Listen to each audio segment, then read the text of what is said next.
नमस्कार साथियों, स्वागत है आप सभी का हमारे YouTube channel platinum GK GS classes. साथियों, जल्द से जल्द आप हमारे YouTube चैनल को सब्सक्राइब कर लें और बेल आइकन दबा लें ताकि हमारा जो भी नया कंटेंट हो वो सबसे पहले आपके पास पहुंचे। साथियों, तो जैसा कि हमने पिछले वीडियो में राष्ट्रपति से संबंधित प्रश्नों का भाग 1 बनाया और आज उसी के पार्ट 2 भाग 2 जो शेष प्रश्न है उसके बारे में हम आज अध्ययन करेंगे। जी हाँ साथियों, बिना समय गवाए हम आज अपने प्रश्न की शुरुआत करते हैं। जी हाँ साथियों, तो हम पार्ट 1 में पढ़े थे राष्ट्रपति के पद, उनके लिए अर्हताएं यानी जो क्वालिफिकेशन होती हैं वो, एवं उनके चुनाव में जो निर्वाचक मंडल भाग लेते हैं वो। तो दोस्तों, ठीक आज हम पार्ट 2 में उनसे आगे पढ़ेंगे राष्ट्रपति के कार्यकाल। हम और आप सभी जानते हैं कि राष्ट्रपति का जो कार्यकाल होता है वो कितने वर्षों का होता है? कितने वर्षों का होता है? 5 वर्षों का। राष्ट्रपति के कार्यकाल कितने वर्षों के होते हैं? 5 वर्षों का। यह बहुत ही सिंपल है, कार्यकाल 5 वर्षों का होता है। लेकिन ये बात कोई बड़ी नहीं है, इसमें एक क्वेश्चन, इसमें जो है जो ये कार्यकाल 5 वर्षों का होता है, ये एग्जाम में के व्यूज पॉइंट ऑफ व्यू से उतने इंपॉर्टेंट नहीं है, लेकिन पॉइंट ऑफ व्यू से इंपॉर्टेंट है तो क्या है, तो यह अनुच्छेद 56 के अंतर्गत आता है। यह अनुच्छेद 56 के अंतर्गत आता है। अब आपको कहा जाएगा क्या जो राष्ट्रपति के कार्यकाल 5 वर्षों के होते हैं यह किस अनुच्छेद में वर्णित है? तो हमारा जवाब हो जाएगा अनुच्छेद 56 में वर्णित है। क्या? तो राष्ट्रपति के कार्यकाल जो 5 वर्षों का होता है वो अनुच्छेद 56 में वर्णित है। साथियों, तो क्या ये जो 5 वर्ष के कार्यकाल है, तो क्या अब मान लीजिए इन्हें पद से हटाया जा सकता है या नहीं हटाया जा सकता है, या ये इस्तीफा दे सकते हैं तो किसको दे सकते हैं, किसे नहीं दे सकते हैं? तो दोस्तों, इनका कार्यकाल 5 वर्षों का होता है। अगर इन्हें बीच में हटाना है तो हमें बीच में हटाने के लिए इनके ऊपर महाभियोग की प्रक्रिया, महाभियोग लगाया जाता है। महाभियोग लगाया जाता है। कब लगाया जाता है महाभियोग? तो जब इन्हें 5 वर्ष जो कार्यकाल है उससे पूर्व इन्हें पद से हटाने की अगर कोई आवश्यकता पड़ी तो इन्हें हम महाभियोग लगाकर हटाया जा सकता है, या ये स्वयं इस्तीफा, अपने पद से स्वयं इस्तीफा या त्याग पत्र, या स्वयं अपने पद से त्याग पत्र उपराष्ट्रपति को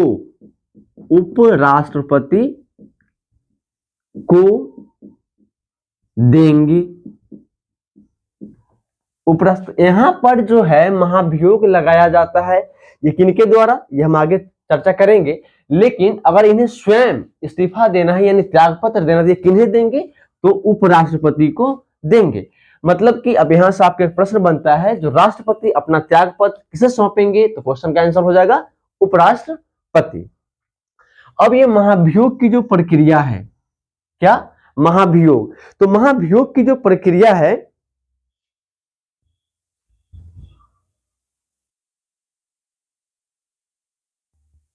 महाभियोग की जो प्रक्रिया है ये हमारे अनुच्छेद किसमें वर्णित है? तो महाभियोग की प्रक्रिया का वर्णन, महाभियोग की प्रक्रिया का वर्णन जो है वह अनुच्छेद 61 यानी 61 में वर्णित है। प्रक्रिया का वर्णन, वह महाभियोग की प्रक्रिया का वर्णन अनुच्छेद 61 में है। अब यहां से क्वेश्चन यह बनता है जो महाभियोग जो राष्ट्रपति के ऊपर चलाया जाता है वह किस अनुच्छेद के अंतर्गत आते हैं, तो वह अनुच्छेद क्या होगा, 61 यानी 61 के अंतर्गत आते हैं। अब ये महाभियोग की प्रक्रिया में कौन कौन भाग लेते हैं और कौन कौन भाग नहीं लेते हैं, जैसे कि हम पार्ट 1 में बताए थे, जो कि निर्वाचक मंडल होते हैं, उस निर्वाचक मंडल में क्या क्या होते हैं, तो आप लोग को जानकारी नहीं है अगर ये, तो हमारे इसको जानकारी लेने के लिए, ये समझने के लिए निर्वाचक मंडल के बारे में कम से कम हमारा पार्ट 1 जो वीडियो है वो जरूर देख लें, ताकि आपको इससे पहले की जो जानकारी है वो बहुत इजीली आपको मिल जाए। तो महाभियोग की प्रक्रिया जो होती है इसमें कौन भाग लेते हैं, तो महाभियोग की प्रक्रिया में भाग लेते हैं हमारे संसद के दोनों सदन, संसद के दोनों सदन। अब दोनों सदन कहने का अर्थ हुआ, दोनों सदन मतलब क्या, दो सदन होते हैं हमारे संसद के, एक उच्च सदन और एक निम्न सदन। तो उच्च सदन किसे कहते हैं, उच्च सदन, एक भाग लेते हैं उच्च सदन और दूसरे होते हैं निम्न सदन, निम्न सदन। उच्च सदन राज्यसभा, राज्यसभा को क्या कहा जाता है, उच्च सदन, और लोकसभा को क्या कहा जाता है, निम्न सदन, लोकसभा को कहा जाता है निम्न सदन। लेकिन इस महाभियोग को जो दोस्तों अर्ध न्यायिक, महाभियोग की जो प्रक्रिया है इसे अर्ध न्यायिक प्रक्रिया कहा जाता है।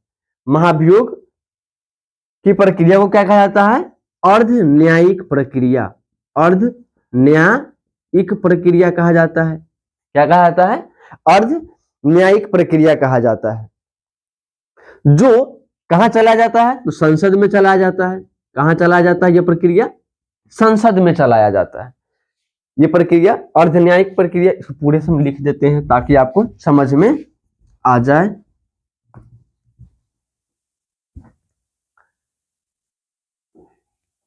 हमने आपको बताया जो राष्ट्रपति पर जो महाभियोग लगाए जाते हैं वो किस अनुच्छेद के अंतर्गत, तो 61। ये भी बहुत ही इंपॉर्टेंट है।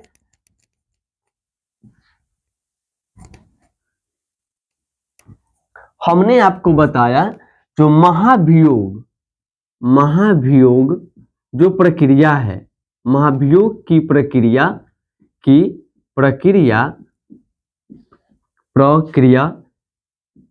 अर्ध न्यायिक प्रक्रिया है, एक अर्ध न्यायिक प्रक्रिया है जो कहां चलाया जाता है, तो संसद में। तो संसद में ये उच्च सदन में भी चलाया जा सकते हैं। अगर उच्च सदन में चलाया जाए, मतलब उच्च सदन महाभियोग लगाया तो उसके जांच जो होंगे सो लोकसभा में होंगे। लोकसभा में अगर लगाए जाते हैं तो राज्यसभा, मतलब एक सदन इसके ऊपर महाभियोग लगाएंगे, एक सभा एक उसकी जांच करेंगे। ये हम आपको पार्ट 1 में भी बता चुके हैं। महाभियोग की प्रक्रिया एक अर्धन्यायिक प्रक्रिया है जो कहां चलती है, जो संसद में चलाया जाता है।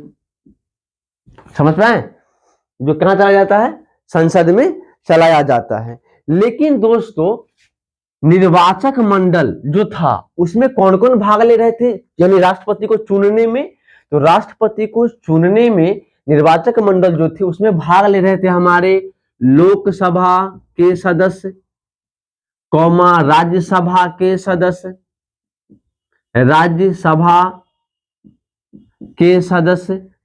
उसके बाद थे हमारे राज्यों एवं केंद्र शासित प्रदेशों के विधानसभा के सदस्य, विधानसभा के निर्वाचित सदस्य, केवल सदस्य नहीं, निर्वाचित सदस्य भाग ले रहे थे, निर्वाचित सदस्य भाग ले रहे थे। लेकिन अर्ध न्यायिक प्रक्रिया है, कौन, महाभियोग को कहा गया। इसमें महाभियोग चलाने का पावर केवल इन्हीं दो को है, लेकिन चुनने में ये भी रहते हैं। और जब महाभियोग चलाया जाता है तो केवल इन्हीं लोगों का है, नहीं, इन्हीं लोगों का हक है। इसीलिए इन्हें क्या कहा जाता है? अर्ध न्यायिक प्रक्रिया। किसे? महाभियोग को कहा जाता है अर्ध न्यायिक प्रक्रिया। अब ये हो गया। अब अगला पॉइंट आती है, जब भी किसी भी राष्ट्रपति के ऊपर महाभियोग चलाया जाता है तो महाभियोग चलाने से 14 दिन पहले, अर्थात महाभियोग ये भी काफी इंपॉर्टेंट पॉइंट है। महाभियोग चलाए जाने से 14 दिन पहले, 14 दिन पहले लिखित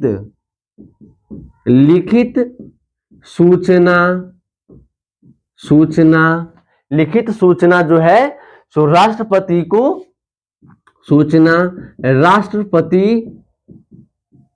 को देना आवश्यक है। ये भी काफी इंपॉर्टेंट है। जो महाभियोग चलाए जाने से कितना दिन पहले राष्ट्रपति को सूचना देना जरूरी है, तो क्या कहेंगे हमारा आंसर? 14 दिन पहले इन्हें सूचना देना जरूरी है। किनको? राष्ट्रपति को। कब? तो महाभियोग चलाए जाने से पहले। ये समझ गए? और आप जानते हैं जो इसमें निर्वाचक मंडल में लोकसभा, राज्यसभा और राज्य एवं केंद्र शासित प्रदेशों के विधानसभा के निर्वाचित सदस्य भाग लेते हैं, लेकिन जब महाभियोग चलाया जाता है तो केवल इसमें कौन भाग लेते हैं? लोकसभा और राज्यसभा। आया समझ में?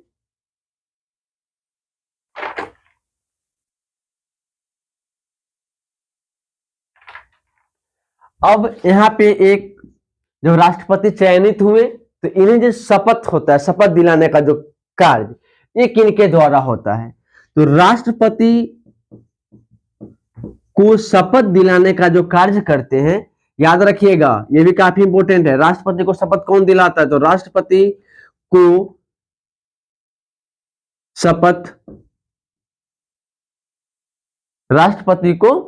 शपथ कौन दिलाते हैं? तो राष्ट्रपति पद की जो शपथ होते हैं वो भारत के मुख्य न्यायाधीश, भारत के सर्वोच्च न्यायालय के, भारत के सर्वोच्च न्यायालय के मुख्य न्यायाधीश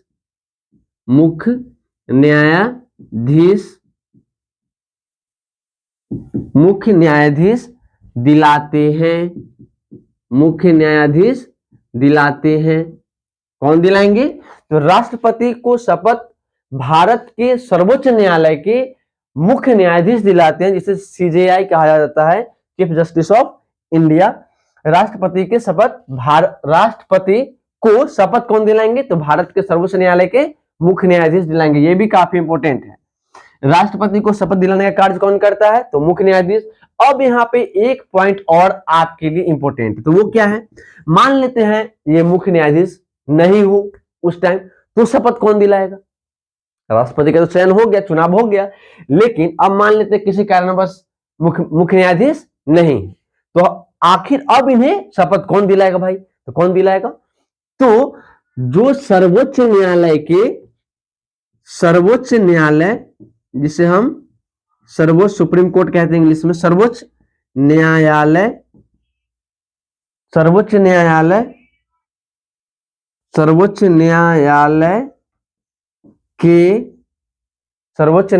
के राष्ट्रपति को शपथ भारत के सर्वोच्च न्यायालय के मुख्य न्यायाधीश दिलाते हैं। अच्छा, सर्वोच्च न्यायालय के जब ये मुख्य न्यायाधीश नहीं रहेंगे तो सर्वोच्च न्यायालय के जो वरिष्ठ न्यायाधीश होंगे वे इन्हें शपथ दिलाएंगे। किसके अनुपस्थिति में? तो मुख्य न्यायाधीश के अनुपस्थिति में राष्ट्रपति को जो शपथ दिलाने का कार्य करेंगे वो कौन करेंगे? तो सर्वोच्च न्यायालय के ही जो वरिष्ठ न्यायाधीश होंगे वे, यानी सीनियर जज होंगे, वो इन्हें क्या दिलाएंगे? तो शपथ दिलाने का कार्य करेंगे। तो राष्ट्रपति द्वारा जो शपथ का उल्लेख है, राष्ट्रपति, अब इसके लिए भी एक अनुच्छेद का वर्णन किया गया होगा। तो राष्ट्रपति के द्वारा जो शपथ का उल्लेख मिलता है, शपथ का उल्लेख मिलता है, वह किस अनुच्छेद के थ्रू? तो वह अनुच्छेद 60 क्या है? राष्ट्रपति के द्वारा शपथ का जो उल्लेख मिलता है वो क्या है? वो है हमारे राष्ट्रपति के द्वारा शपथ का उल्लेख किसमें मिलता है? तो अनुच्छेद 60 के थ्रू मिलता है, अनुच्छेद 60। समझ गए? हम तो दोस्तों आपको ये कहेंगे, जो कम से कम यदि आप हमारा वीडियो देखते हैं, अगर आप वाकई में तैयारी कर रहे हैं या करते ही हैं, तो जरूर आप अपने एक नोटबुक पे ये सब नोट करें, इंपॉर्टेंट जो भी लगा आपको, ताकि आपको आने वाले एग्जाम्स के लिए ये काफी मददगार साबित हो सके।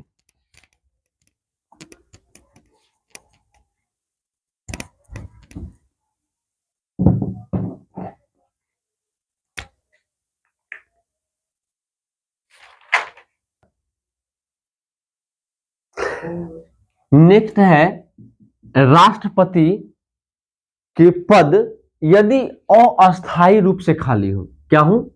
राष्ट्रपति के पद यदि अस्थायी रूप से खाली हो। अस्थायी यानी मान लीजिए कहीं चले गए हो, विदेश दौरा पे चले जाते हैं, या अपने देश में नहीं है, या अस्वस्थ हैं। राष्ट्रपति के पद यदि अस्थायी रूप से खाली हो तो राष्ट्रपति का जो कार्य होगा वो कौन करेगा? तो राष्ट्रपति पद का कार्यभार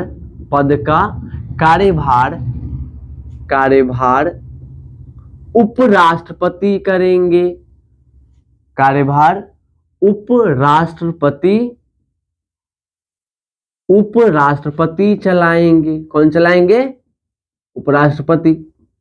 ये चीज याद रखिएगा, यदि राष्ट्रपति के पद यदि अस्थायी रूप से खाली हो, परमानेंट खाली नहीं है, अस्थायी रूप से खाली है, तो राष्ट्रपति पद का कार्यभार जो है तो कौन देखेंगे? उपराष्ट्रपति जी देखेंगे। यदि इसी जगह मान लेते हैं, मान लिए कि राष्ट्रपति भी नहीं है और उपराष्ट्रपति भी नहीं है, ये दोनों पद खाली है। अगर यदि क्या हमने माने, दूसरा पॉइंट, यदि राष्ट्रपति एवं उपराष्ट्रपति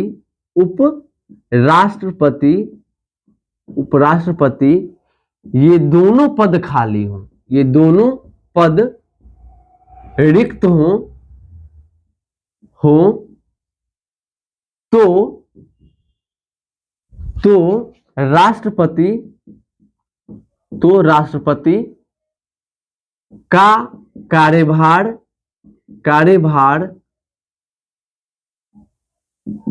कौन संभालेंगे?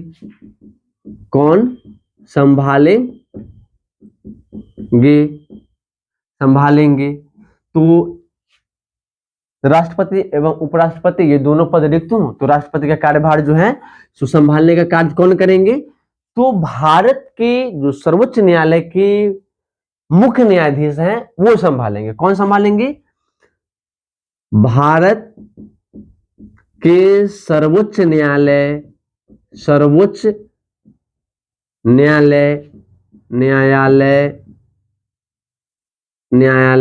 के मुख्य न्यायाधीश संभालेंगे। कौन संभालेंगे? मुख्य न्यायाधीश। हाँ, एक बच्चा कहता था जब प्रधानमंत्री संभाल लेता है, अरे ऐसा थोड़ी होता है, जिसको मन में जो है वही संभाल लेगा।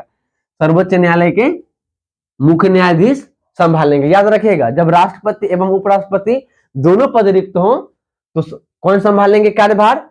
सर्वोच्च न्यायालय के मुख्य न्यायाधीश। इन्हें जब प्रधानमंत्री जी संभाल लीजिएगा ये भी पद। चलिए अगला है आपके साथ जैसे हम आपको बता दिए कौन संभालेंगे, सर्वोच्च न्यायालय के मुख्य न्यायाधीश संभालेंगे। तो यहाँ पर आपसे एक प्रश्न हम करते हैं जिसका आंसर आप हमारे कमेंट बॉक्स में देंगे। जो भारत के वह प्रथम मुख्य न्यायाधीश के नाम बताएं जो राष्ट्रपति के पद का कर्तव्य का निर्वहन किया है।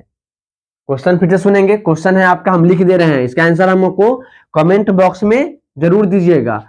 भारत के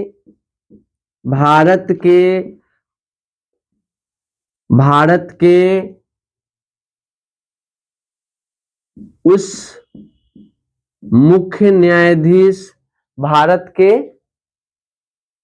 उस मुख्य न्यायाधीश के नाम बताएं जिसने राष्ट्रपति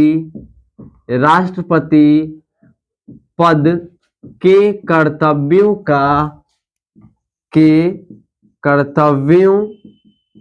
का निर्वहन किया है। कर्तव्यों का क्या किया है? निर्वहन किया है। इसका आंसर निर्वहन किया है। इसका आंसर आप कमेंट बॉक्स में देना ना भूलें। क्वेश्चन है क्या आपका? भारत के उस मुख्य न्यायाधीश के नाम बताइए जिसने राष्ट्रपति पद के कर्तव्यों का निर्वहन किया है। चलिए, ये आपका क्वेश्चन है, इसका आंसर आपको हमारे कमेंट बॉक्स में देना है। अगर मान लेते हैं राष्ट्रपति की मृत्यु हो जाए कार्यकाल में ही, राष्ट्रपति की मृत्यु हो जाए, कार्यकाल है 5 वर्ष के अंदर ही था, उसमें मृत्यु हो गई किसी कारणवश अचानक, या अपने पद से क्या किए हैं, वो इस्तीफा दे दिए हैं, या इस्तीफा यानी त्याग पत्र दे दिए हों, त्याग पत्र दे दिए हों, अब तब जो अथवा मान लीजिए त्याग पत्र दे दिए हों, अथवा इनके ऊपर तो महाभियोग भी चलता है, अथवा पद से महाभियोग द्वारा हटाए गए हों, राष्ट्रपति की मृत्यु हो गई हो, त्यागपत्र दे दिए हों, अथवा पद से महाभियोग द्वारा हटाए गए हों, तो अब जो यहां रिक्ति बनेगी, जो ये पद खाली होगी, इनका सृजन 6 महीने के भीतर कर लेना अनिवार्य है। इन पद को 6 महीने के भीतर चयनित कर लेना है या भर लेना है। किस पद को? यदि राष्ट्रपति की मृत्यु हो गई हो, या वे अपना स्वयं से त्यागपत्र दे दिए हो इस पद से, या महाभियोग प्रक्रिया के द्वारा हटा दिए गए हो, तो इस खाली हुई इस पद को कितने महीने के अंदर भर लेना अनिवार्य है? तो 6 महीने के अंदर भर लेना अनिवार्य है। तो चलिए दोस्तों, आज का हमारा भाग 2 सेशन यहीं पर समाप्त होता है। अब हम आपको मिलेंगे भाग 3 में, जिसमें हम आपको राष्ट्रपति के जितने भी शक्तियां हैं उन सब के बारे में बताएंगे, और उन सभी शक्तियों को पार्ट बाय पार्ट बांट करके हम अध्ययन करेंगे। तो चलिए दोस्तों, जाते जाते फिर से आप याद रखेंगे, आप हमारे प्लेटिनम जीके जीएस क्लासेस को लाइक, शेयर और सब्सक्राइब कर लेंगे। सब्सक्राइब करने के बाद बेल आइकन जरूर दबाएंगे, ताकि आपको सबसे पहले हमारे वीडियो कंटेंट मिले। धन्यवाद।